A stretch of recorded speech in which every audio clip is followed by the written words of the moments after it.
Today's webinar is presented in part by Health Tech Alley.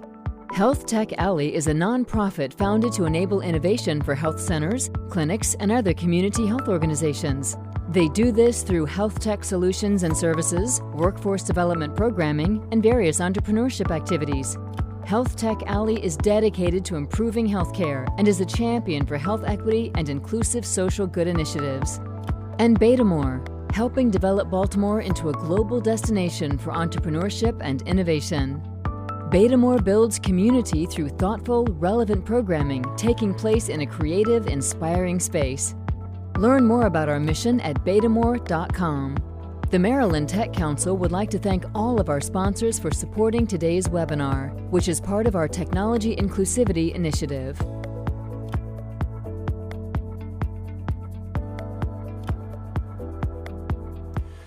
Hello, and thank you all for joining us today. Before we get started, I'd like to thank our two sponsors, Baltimore and Health Tech Alley. If there's anything the pandemic has shown us, it's the impact of technology on our lives and the importance of access to technology. But lack of access has created a technological divide that has compounded both the social and economic divides. I'm Martin Rosendale, CEO of the Maryland Tech Council, and this is part 2 of the DEI in Action series from our Technology Inclusivity Initiative. Important issues facing us today include workforce expansion, workplace and access equity, and inclusivity. As we compete on a global scale, how do we manage these challenges? And how do we leverage technology to help us? Jonathan Hollifield wrote The Law of Inclusive Competitiveness. No nation can sustainably improve global economic competitiveness without growing exponentially more higher impact employees and higher growth entrepreneurs, which requires the inclusion of disconnected citizens who create and take advantage of these improved economic conditions. I'm joined today by 4 amazing business leaders and entrepreneurs that are applying technology to the challenges of workforce and economic diversity, equity, and inclusivity. In our last broadcast discussion, we talked about what these terms mean. Today, we're advancing the conversation to discuss leveraging technology to drive equality and inclusivity and thereby improve competitiveness on a market, regional, and global scale. Before we get started, just a couple of housekeeping items. If you're watching us virtually today, both the Q&A and chat functions should be available on your computer.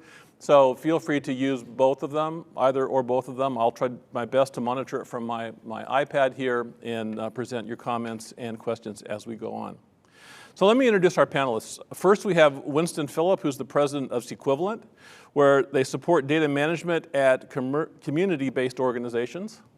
And joining us shortly will be Michael Ogunsanya, the CEO and co-founder of MindStand, where they're utilizing artificial intelligence to drive inclusivity and quantify culture. Angel St. Jean, the CEO of the Black Brain Trust, where they have a platform to improve equity in organizations. And Colin Tarbert, the president and CEO of the Baltimore Development Corporation, where they're driving business development and jobs in Baltimore. So to get started, what I'd like to do is ask you if you would each take a minute, tell us about yourself, your business, and what drives your passion. And Winston, let's start with you. Thank you, Marty. My name is Winston Philip, as he said.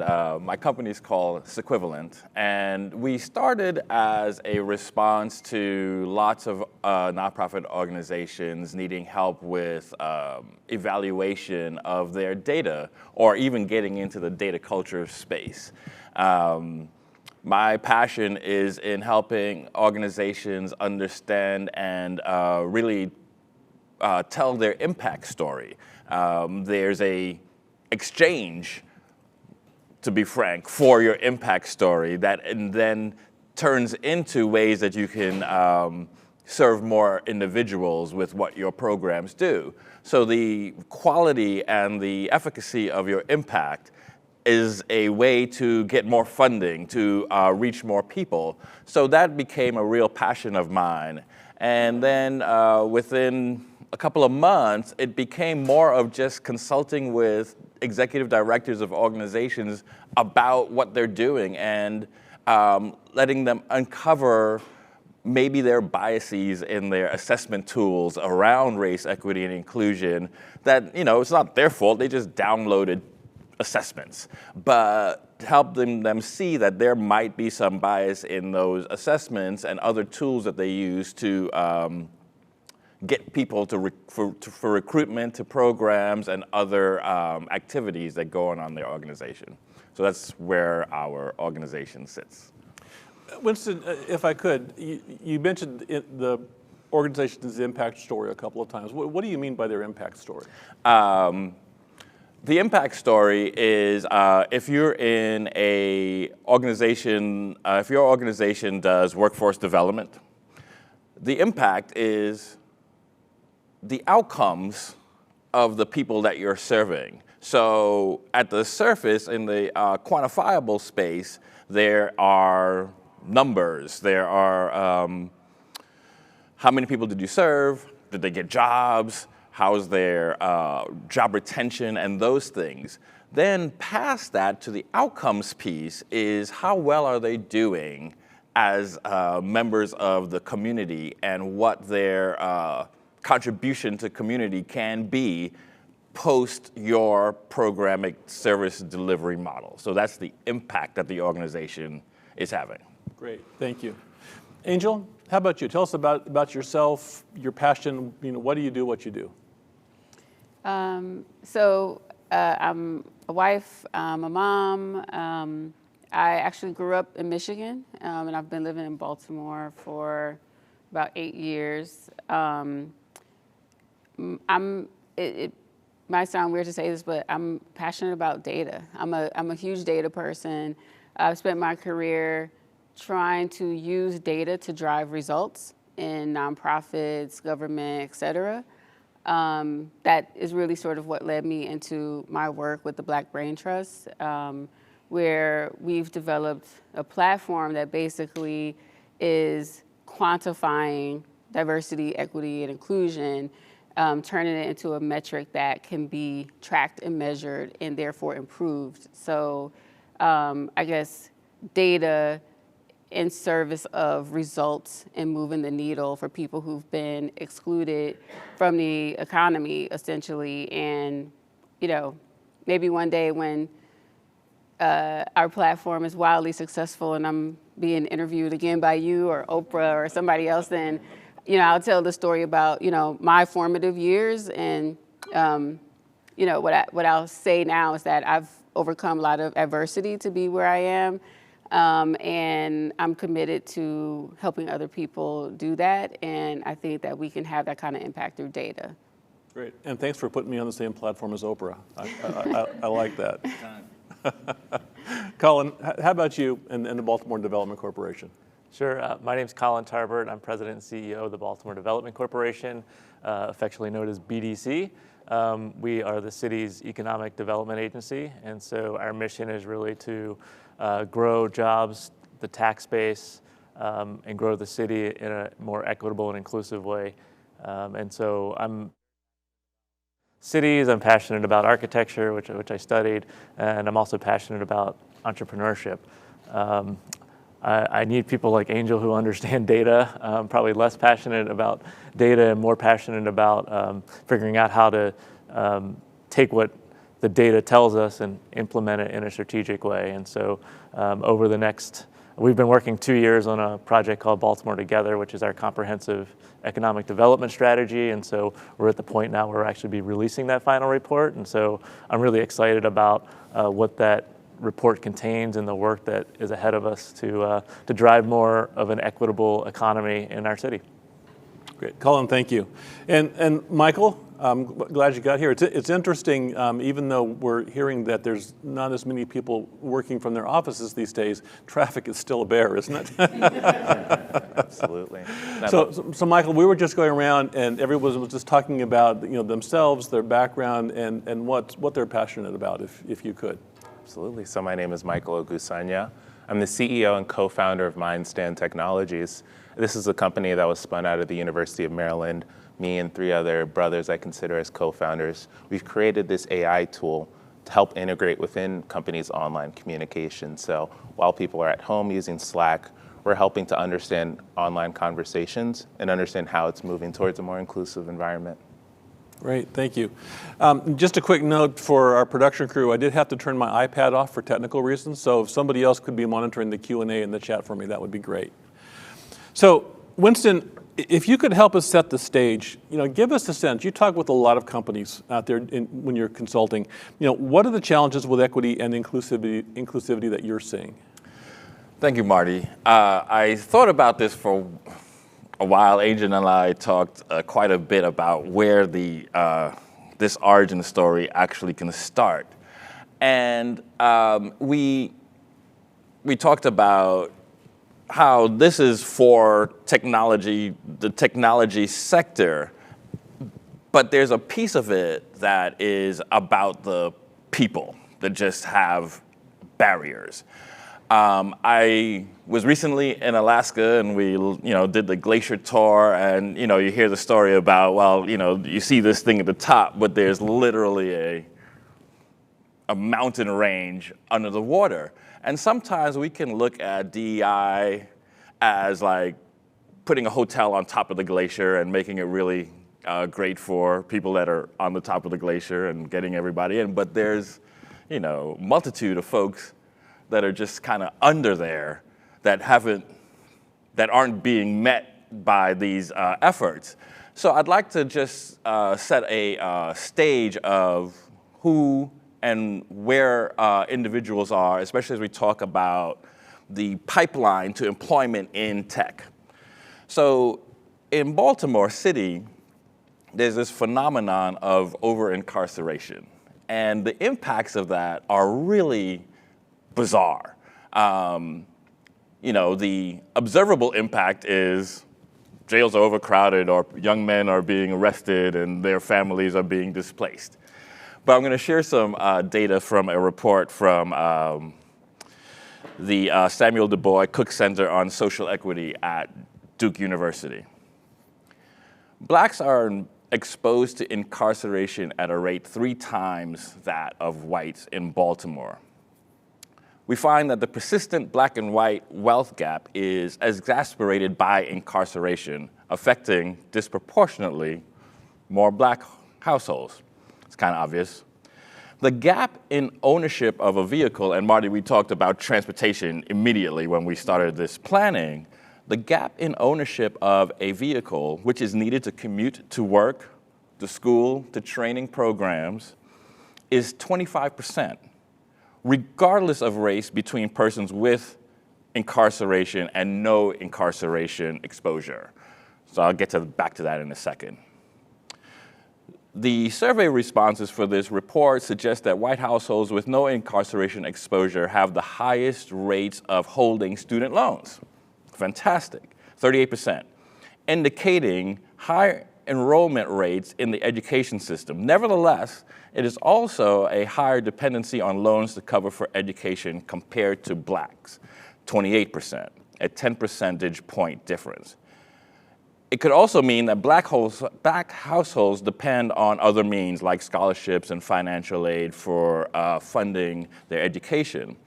And one of the things that one of our board members talked about years ago, I don't know if it was years ago, COVID's the black time hole, is that this cash versus digital money is kind of an interesting thing. He told a story about being able to buy movie tickets, on the way to the movie theater, but if you're not in that system, that you don't have availability to get the best seats or whatever you want. So that becomes part of that. Can I actually afford higher education to get a job at Baltimore? All those things are barriers. In Baltimore, in Baltimore, the median net worth for black households is 0. Whereas for white households is almost 60,000. So the net worth is 0. So as we're thinking about how to get folks into the pipelines, there's all these issues that we have to deal with before they become available, recruitable, enrollable, and employable into these high-wage jobs. And finally, I'll share something that is also shocking, is that the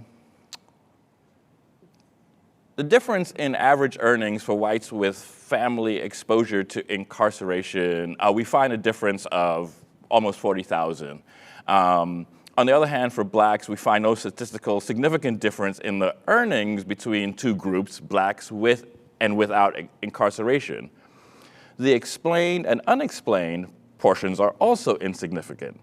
This is consistent with the idea that society's association of blackness with criminality implies the incarceration penalty is distributed across all black households equally, independent of incarceration history. So if my man here gets hemmed up for something, I also receive the benefits of him being hemmed up because we're both African American. So as we look at barriers to availability for high wage, for wealth, for house buying, for cars, there's this thing that happens way under the iceberg, way under the sea level, that keeps pulling people out of eligibility for these processes.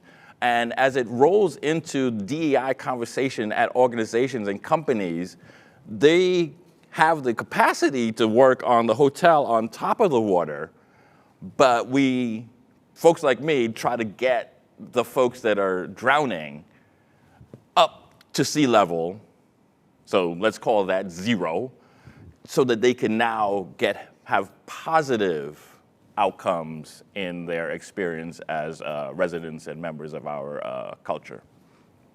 Winston, thank you. And going back to that quote from Jonathan Hollifield, we really do need to get those disconnected communities into the workforce if we're going to support the demands. And you brought up the issue of the economy. As we've gone into the pandemic, we've seen a more rapid move towards a cashless economy. Right. And what's become apparent is that if you don't have access to the technology, or for some reason you're not bankable, you're going to be excluded from that economy, and we can't let that happen. Right. And before I just wanted to add two other data points from the Able Foundation's reporting. In 2018, 96,000 households in Baltimore did not have wireline internet services such as cable, fiber, or digital subscriber line service. 75,000 Baltimore City households, or 1 in 3, do not have either a desktop or a laptop computer. And Baltimore is a big city, but it's not that big. This is most of the people.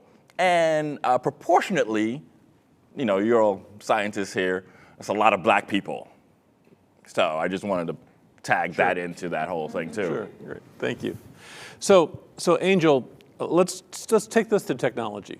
So again, access to technology has shown to be a problem, but you and Michael are both applying technology to solve the problem.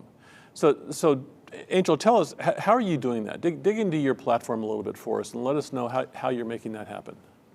Yeah, so our platform is called Equiscore BI. It is an equity scoring and business intelligence platform. So it's doing two things. And if you sort of take a step back, what technology does is allow us to do things that we were already doing easier, faster, better, et cetera. So if you apply that to this space of sort of DEI, we're doing that in two ways. First, like I said earlier, we're turning DEI into a metric that can be tracked and improved. One of the biggest complaints we hear is that folks who are going on this journey or who have been on the journey and they're not really sure of the results they're getting are trying to figure out what should we be measuring? How do we know that we are creating spaces that, to use Winston's analogy, sort of on the tip of the iceberg that we can see?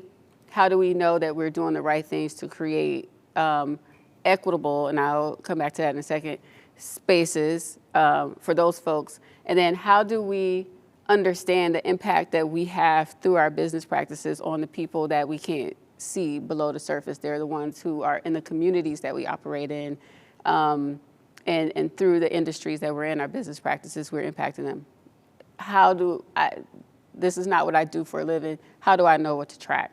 And then the second piece of it is really helping companies to access that data across their enterprise and bring it together in one place so that it can then be used to guide equitable decision-making in real time. And so our score, the score part of it, breaks down across these 3 levels of analysis. We look at the interpersonal experiences of your workers and your customers for consumer-facing companies. We look at your sort of inward-facing policies and practices. That is sort of like your hiring practices, like who are you recruiting, where are you recruiting from, and how does that result in the distribution of people across your company.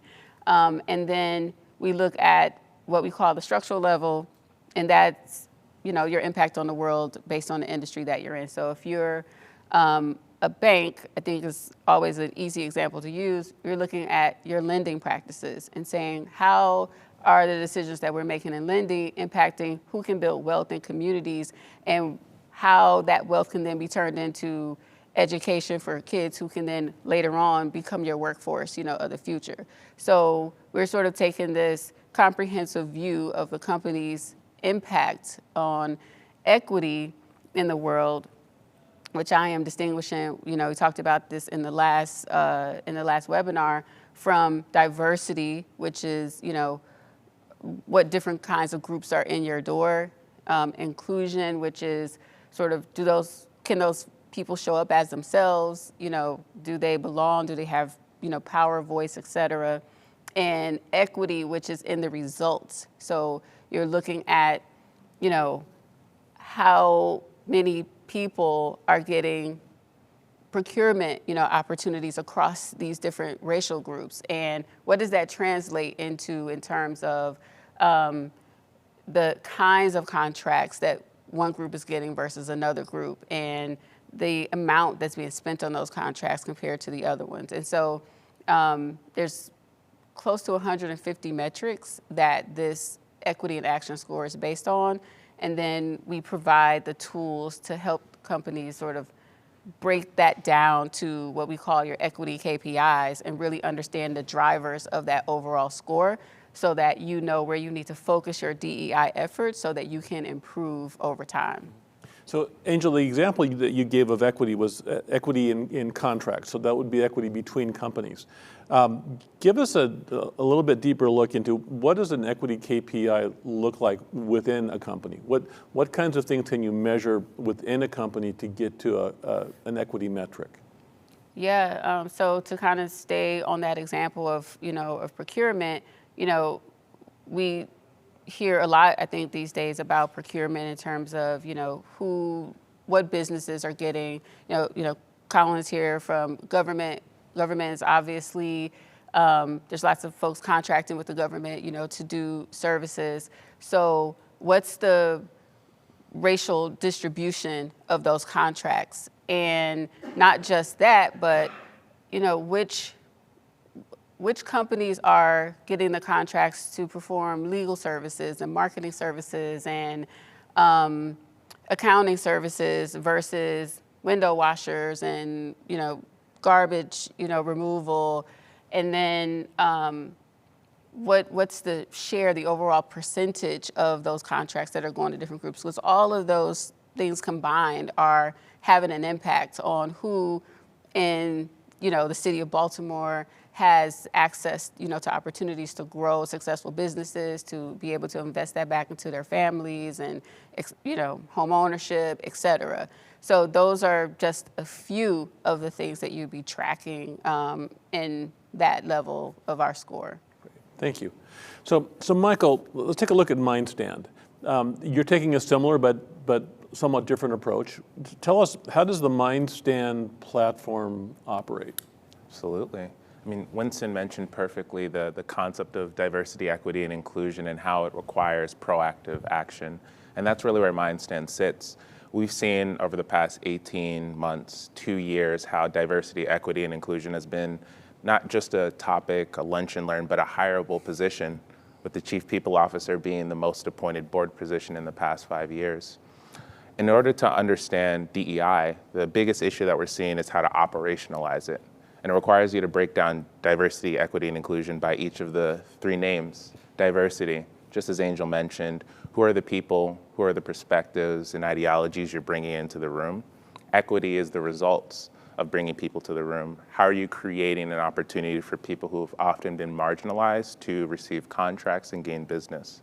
But inclusion's the piece that MindStand really excels at. Winston, you mentioned this idea of, if a company is an iceberg, diversity, equity, and inclusion can't be the top. It has to start at the bottom. And at MindStand, we understand companies based on the data that makes them them, how they communicate with one another.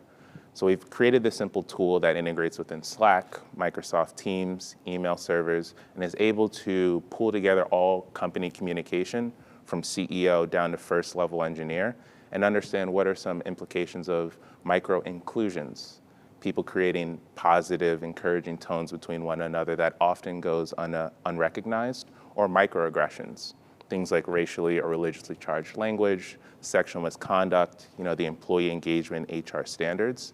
And we're giving opportunities to have conversations and metrics beyond just the concept of a water cooler talk. So companies who are looking at liability, how are we better training our supervisors and leaders to understand our diverse perspectives, but also a MindStand bot, so that all employees, while we're working online, the thing we love saying is, we can now tell you, for your HR manager, to all new employees, that despite the snack machine being locked up and despite the foosball table being 100 miles away from you, we've created a tool, a program to help measure how comfortable you feel within this environment. So the MindStand bot is a simple tool that any employee can anonymously report on a message. Not only are they able to report it, but they can see a status of what's going on. It's often the piece of transparency that's lacking in diversity, equity, and inclusion. So MindStand, we pull together all communication data and make it very visible, not only to employees, but leadership that's driving the change. So I'm curious, and this is really a question for both you and Angel, I think. Last year, during the general legislative session, there was a bill that was presented that talked about eliminating bias from digital algorithms. How are you ensuring that you're not building bias into these platforms? Absolutely. If I may, the first thing we did when we created MindStand is realize that we were 2 engineers and a guy really passionate in creating AI. So the first thing we did is create a partnership with Youth First, a clinical psychology lab at the University of Maryland. So over the first year of building MindStand, we had graduate and undergraduate students help label our data sets based on what inclusion, what psychologically safety means to them. From there, we've been very strategic in our hires. One of our machine learning engineers is at Stanford pursuing his PhD, centered around his research in identifying bias within AI algorithms. It's a common question, especially when you look at DEI tech tools. What does the leadership look like? Are you creating an environment where from the first page of your website, you can understand that this company is gearing towards hiring and promoting unbiased information within their tools? And for us, it's, our algorithm is really based on, the scoring methodology, that we've created. And it's based on research, but then we also do what, not to call myself an academic, but in the sense of, how you use, data to drive results. We formed a peer review committee. So we have a committee of DEI experts and research experts, folks who understand and practice law in terms of labor law. And this group of experts reviews our metrics and provide a single blind sort of review and feedback that allows us to evolve and improve and bring other perspectives into that scoring process. Mm-hmm. Great, thank you. So, Colin, you're on the other end of this, right? You're working with Angel. You're bringing her platform into BDC. Give us a sense, tell us why and where you're headed with it. Sure. There's so many great topics that have been brought up, like we could probably be here all day. And I kind of wanted to explain it, at least our journey and what we're doing, and how I think some of the work that we're doing is like very practical, and then now we're sort of turning to technology and innovation to hopefully continue to drive us in the right direction. But I do want to touch on some of the racial equity or inequity that was brought up earlier, and what BDC is trying to do to address it, and then this may be a topic of how technology can help us get there. But the Baltimore Together plan, which I just mentioned, which is our 5-year strategy, the number one goal is to build a more equitable economy. And I remember we had a workforce development session during Baltimore Together when we were actually in person the last time, and Angel was sort of like, well, what does that mean to BDC? And in this case, where we ended up was we want to eliminate racial and we want to eliminate economic racial disparity. And so we'll be measuring the racial income and employment of Black versus white. I think you touched on those disparities. So that's kind of our approach. I think how we get there and the actions and the tactics are going to be really interesting, and how technology could help us drive hopefully those outcomes would be interesting. So that's sort of one of our outward external sort of goals around equity and inclusion. And then at the same time, BDC kind of parallel is working on our internal, our organizational goals, which I think everybody is hopefully working on at this point. In a lot of ways, that's more challenging. And so far, we've been into it for about a year now. We have external facilitators helping us talk about some of those conversations. We had an internal equity coordinator who left, and we're rehiring for that position. But that's almost a more difficult conversation to have because it becomes much more personal. I feel like when we're talking about the Baltimore Together initiative, we're talking about a citywide plan, we're talking about a regional plan. A lot of the issues are already known, they're not sort of new. Whereas when you start to look at your organization internally, I might think that we're on one end of the spectrum, and the feedback that you get from other folks is on a completely different spectrum. And so there's sort of this unknown piece to it. And so as we kind of go through and have these conversations, which I would describe as more personal or human interactions, we now have the opportunity to work with Angel and the Black Brain Trust to maybe sort of dig underneath of the conversations that are had, kind of to what Michael was saying, and really pull out data that might lead us to a different conclusion, even though I might think we're at one level, we might not be, and the data hopefully will get us there. So I'm hoping to use the data and analytics side of this to really figure out like what's happening beyond just the conversations. Mm-hmm. Great. So I like the approach to where you went with that, and let's have a little bit of fun. So Winston, I'm going to promote you to CEO of Acme Finance. It's a 1,200-person company.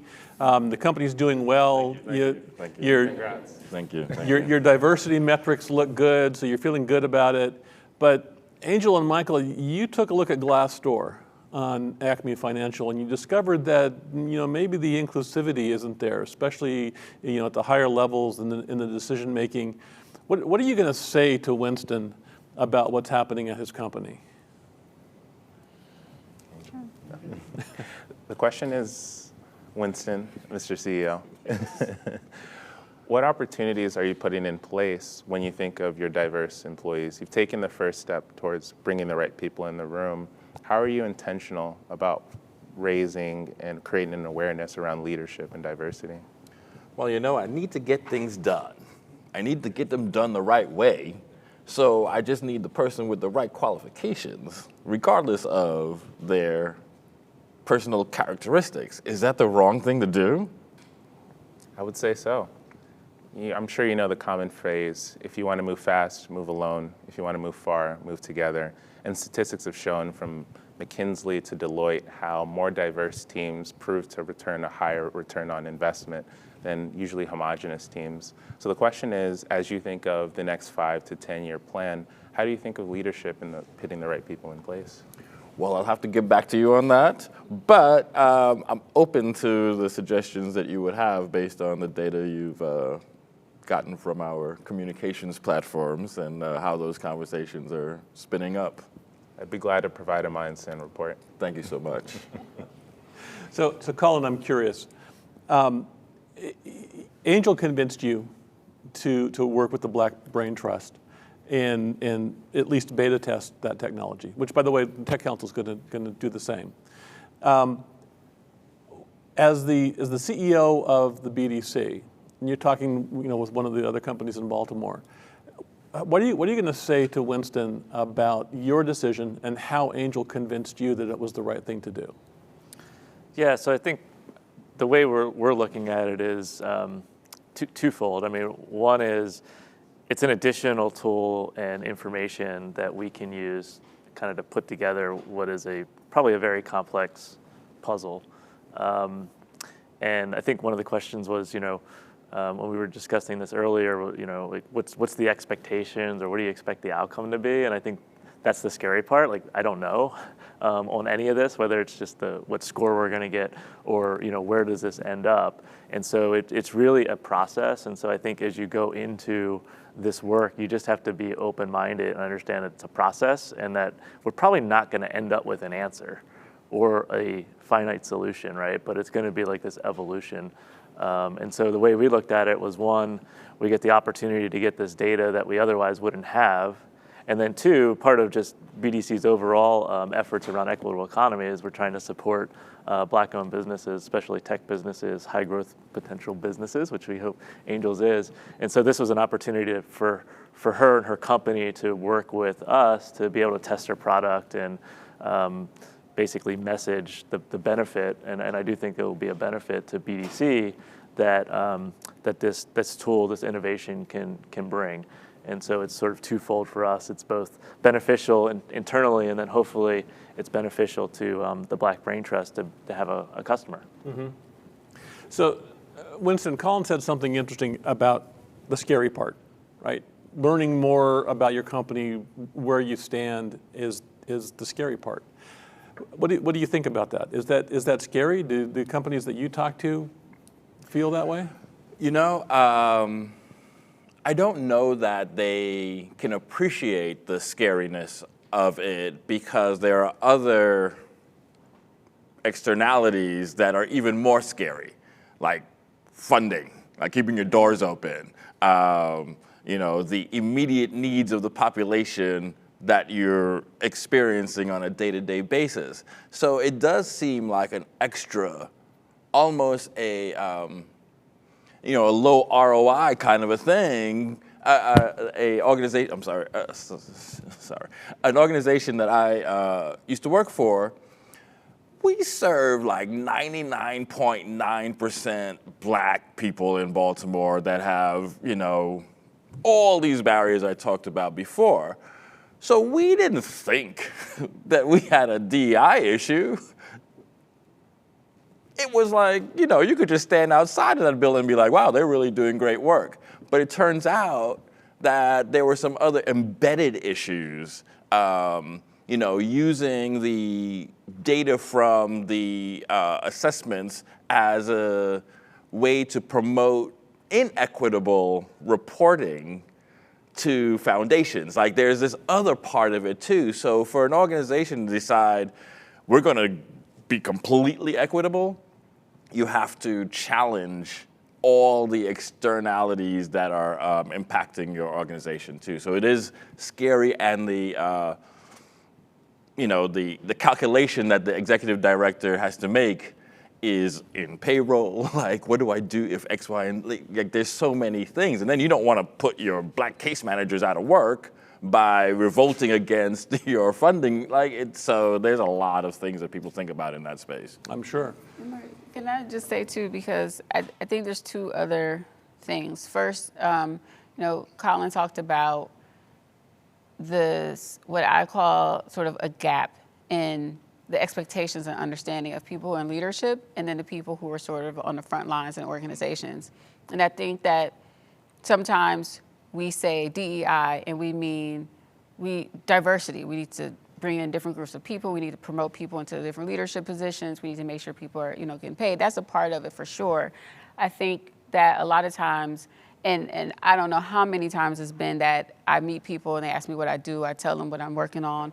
And particularly Black people, they'll pull me to the side and say, our company, is going through a DEI initiative, and we feel like they're just checking boxes and they're not really serious about, the work, because they're really expecting something else in terms of the results and their experiences, et cetera.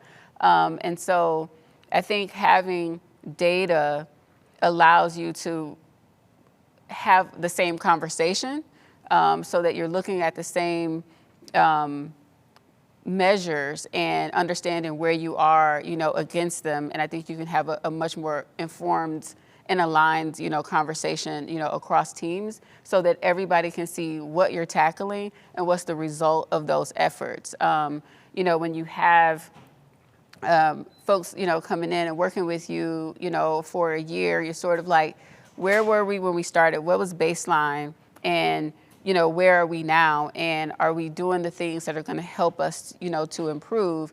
I think that's one piece of it. And then the other piece, kind of going back to Acme Inc. or whatever, Winston is CEO of, companies are also more and more thinking about the impact that they have on people and place, right? So the whole ESG movement, I think DEI is coming up as a separate piece, even though you have the S in ESG, because you're realizing that those metrics don't really solve the problems that people are experiencing as it relates to like our racial, particularly history, in this country. You can add in other identities, et cetera.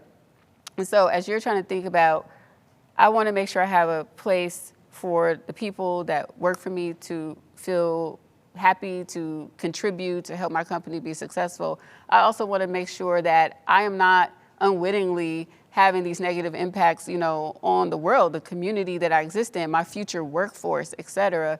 And so companies are trying to figure out both of those things. Like, how do we understand that? And I think technology, is a tool that can help people to see that bigger picture and to do the work in a more streamlined way. Mm-hmm. I just wanted to give one sort of practical example too, sure. Because for me, it's like, how do you use this information, these practices to actually drive an outcome?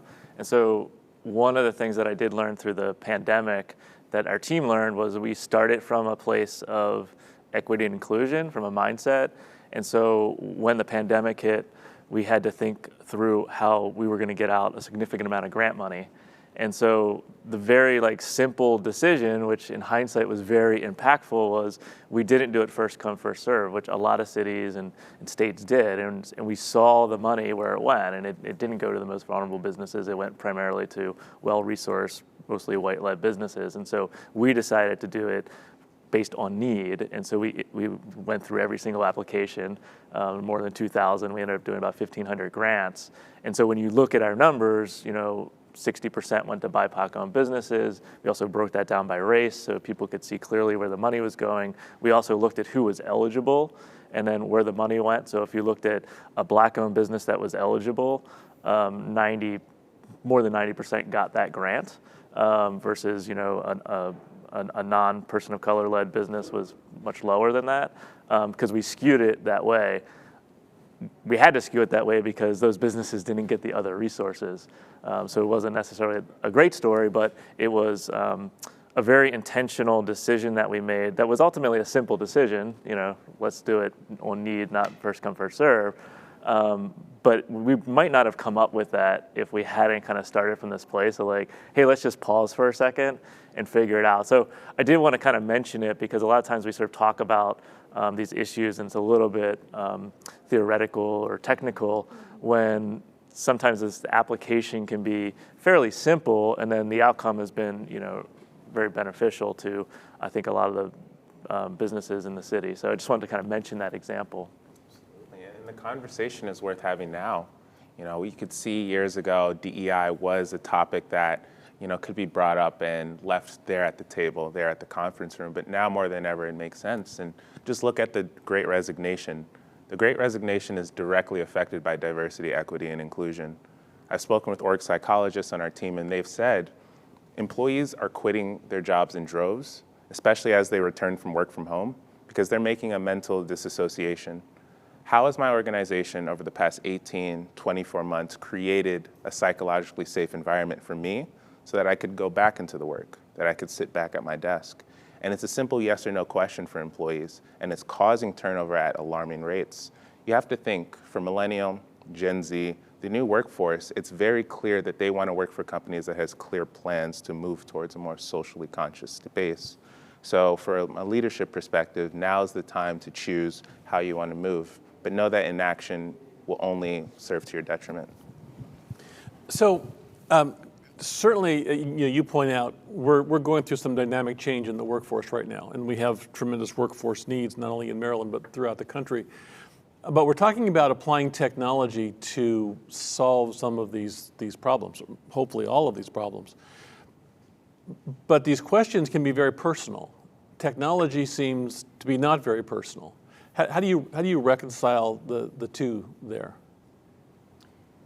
I mean, I think whatever the saying is, anything that you sort of measure and track, like you're going to focus on, you're going to improve. And I think that particularly as you're talking about diversity, equity, and inclusion, none of us are born yesterday. We understand all the historic politics and things that go with race relations in this country, or gender relations, or et cetera.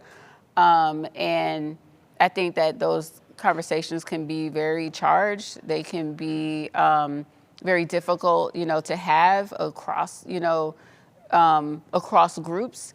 And I think that technology can sort of bring that down a little bit to just the bare facts, and sort of saying this is what it is, and we're going to be intentional about addressing the problems that we have, and it's not a personal thing. It's about doing what's right, and I may be making a decision that I didn't understand the impact of it, or to use the example again that Colin just brought up, that should we do this on a first come first serve basis is not something that you calculated otherwise, like a racial dynamic in that, but there's racial implications in that, and so sort of saying that our goal is to create economic inclusion and equity is the sort of lens that you're now looking at your decisions through, and the technology is something that can be used to sort of neutralize, I think is the word that I wanted to find, neutralize the feelings that can come up when you're having conversations that are about race and these other things. And so I think it's good to have a little bit of that. It's not personal. It's not about you. You're not a bad person. Hopefully you're not a bad person. We're just focused on achieving goals. It's like if we have a sales goal or some other goal, we're going to use data, we're going to use technology to help us make those decisions faster, easier, better, and we're going to apply technology in the same way to achieve our DEI goals, and aligning those to our business objectives in ways that we haven't done before, because we have made them so personal. Great, thank you. So we're down to our last 10 minutes, and as Colin pointed out when we first started here, we could probably have this conversation all day long, I think. I do want an opportunity to get some questions in, so anybody who's here in the live audience, if you have a question, please put your hand up. I do have a computer that's working now, so a couple questions have come in from the virtual audience. And this one's kind of interesting. So the person is saying that the key to retention and advancement is having a mentor. How do you get individuals' leadership to want to be mentors and support their colleagues? And I want to put a little bit of a twist on that. The technologies that you're building, can they be used to identify mentor opportunities and drive this kind of support within a company? That's a key piece of MindStand. We're focused on, and we've created a dashboard to help understand how supervisors are able to communicate with people within their team. You know, there is an opportunity that we had with a company, a chief people officer at a 150 plus company in North Carolina. We explained MindStand to her. She said, we'll hold off, not now. But 2 months later, she came to me and said, I'm noticing there's some issues. Our company has moved on to Slack. We're hiring, we're making the push to bring people on. I keep getting complaints from my employees because there's a supervisor who was hired and onboarded virtually that kept using the word, if you would just. Sam, if you would just complete the deliverable, we'd all be able to go home. Tara, if you would just let me know before you began this project, I'd be able to help you. Usually this concept of mentor to mentee relationship relies on communication, and technology is able to create that intentionalness that often, you know, in person or activities seems to differ from. So really in MindStand, our goal is to understand the dynamics between mentors and supervisors to their employees and help coach them around more respectful communication, just so that, you know, their goals are straightforward, especially to the people that they're working with. And for us, we have metrics related to mentoring, and so I think again, what you're tracking is what folks are going to focus on. So if you're being held accountable to mentoring and understanding the impact that mentoring has on advancement opportunities, you know, in your company, then you should focus on that. And if your, you know, score in that area, you know, is low, you know, it's an area that you need to focus on. And so I think by just holding it up as something that's going to be, you're going to be held accountable to, you're going to have folks focusing on it because they don't want to have, you know, the bad result or the, you know, the low result in that area. Great, thank you. So this next question, Colin, I'm going to start with you because I think it's pertinent, but it's to the whole panel. And so the question is, defining projects like Baltimore's Port Covington have great potential to elevate all levels of business. What are your thoughts on how to make more of that kind of project happen, and how to make sure that as we grow the workforce to support the businesses moving into those projects, that we incorporate everything that we've been talking about here today?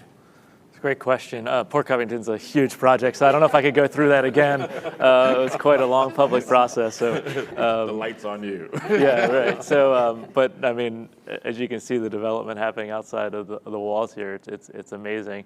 You know, when we started the conversations with Weller Development and of course Kevin Plank, the conversations, we knew this was going to be a big public discourse. It also happened after 2015, after Freddie Gray. And so I think from the get-go, there was always a commitment to inclusion. There was a commitment to the surrounding neighborhoods. And over time, Alicia Wilson, you know, was the lead for that, who did an amazing job pulling in the community and making sure that they were really a part of it. And so in a lot of ways, I think, well, Port Covington received, you know, lots of criticism, as every project does when you go through a public process. I think it really set the bar pretty high for the commitment to diversity, equity, inclusion, and now's the opportunity to really, you know, see that through. And so, you know, I think that we're using some of the tactics we used at Port Covington as we take on other projects, especially if they're in the public realm. Winston, what are your thoughts on that? I remember the Port Covington discourse. It was very traumatic in the community. As you said, there's something like that has the potential to expose a lot of different things. But as the project moves along, you know, the availability of products, let's call them jobs, and people coming up with programs to get people there. Remember, there were conversations about organizations creating their own transportation routes for Port Covington employment and all these other things. I think the effort is worth it. And it's great that, I mean, Alicia, you know, fantastic community builder. allowed everything to be heard. She didn't leave anything out, and made sure that the project moved forward with all the voices of the community. So it's hard work. It's harder than not. It's really harder than not to be able to do that kind of work, and I hope there's more opportunity in the city, and also the training supports for jobs at Port Covington as we move forward into, technology-driven manufacturing. It's just we have to retool the city to match these opportunities at the same time. Great, thank you. Well, we only have a couple of minutes left, and I can't let this end without asking you each one question, the same question, and that is, get out your crystal balls and tell us, as we're going through this dynamic change in the workforce right now, what does the future look like for workforce and for the application of technologies that are going to support these kinds of initiatives going forward? And Michael, let's start with you. Absolutely. I believe diversity, equity, and inclusion won't be an HR or people's issue. It'll be a CFO issue. There's going to be a clear financial impact that every company across different verticals could be able to measure. I believe that there's going to be representation from C-suite to mid-level managers all the way down to employees. So you're going to see this opportunity for diversity just based on the quality.